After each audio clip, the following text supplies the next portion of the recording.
கிறிஸ்தீசுவின் நாமத்திலே உங்களுடைய இந்த காலை நேரத்தில் வாழ்த்துகிறேன். நல்ல தூங்கி ஓய்வெடுத்து மீண்டுமாக ஒரு புதிய நாளை நம் காணும்படியான பலத்தை நமக்கு ஆண்டவர் தந்தார். எசையா 58:8 கர்த்தருடைய மகிமை காக்கும் என்று வாசிக்கிறோம். The glory of the Lord shall be your God. கர்த்தருடைய மகிமை உன்னை காக்கும்.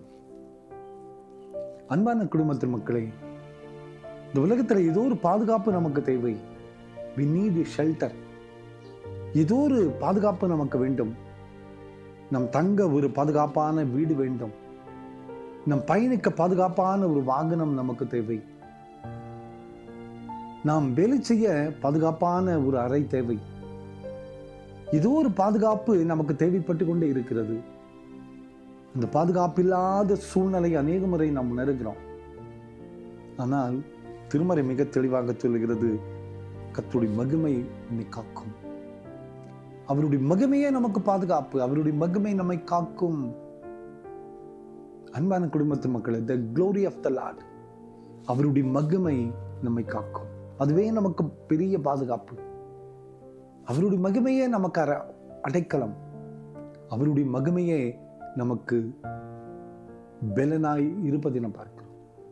ஆண்டவர் சொல்கிறார், என்னுடைய மகிமை உன்னை காக்கும். கர்த்தருடைய மகிமை உன்னை காக்கும். ஒருவேளை இந்த உலகத்துல நம் தனித்து இல்லை, அவரை சார்ந்து வாடுகிற பிள்ளைகளுக்கு ஆண்டவர் கூடவே வந்து கொண்டிருக்கிறார். யோசேப்பு சிறையில இருக்கும் போதும் ஆண்டவர் இருந்தார். அவன் குழியில இருக்கும் போது ஆண்டவர் அங்க இருக்கிறார். அவனுக்கு பாதுகாப்பா இருக்கிறார். சிறையில அதை விட இன்னும் மோசமான இடமே இல்லை. அந்த இடத்துல இருந்தாலுமே ஆண்டவர் அவனுக்கு பாதுகாப்பாக இருந்தார்.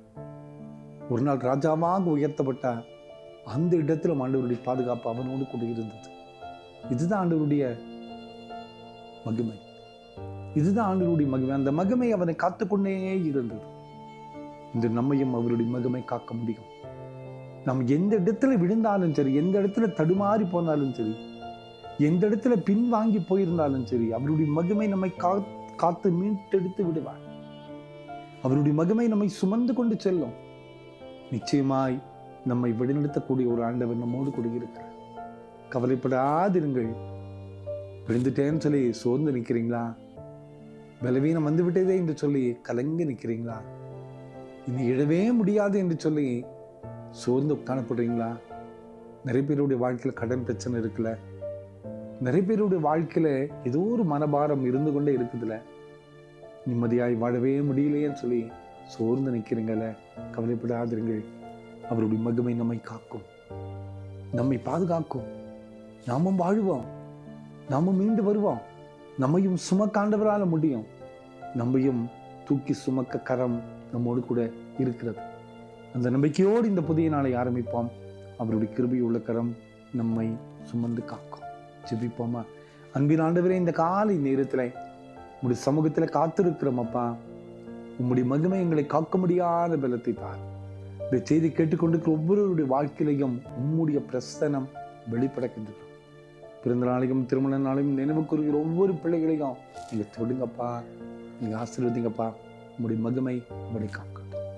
இயேசுவின் மூலம் ஜெபங்களும் எங்கள் நல்ல பிதாவே. ஆமேன், ஆமேன், ஆமேன்.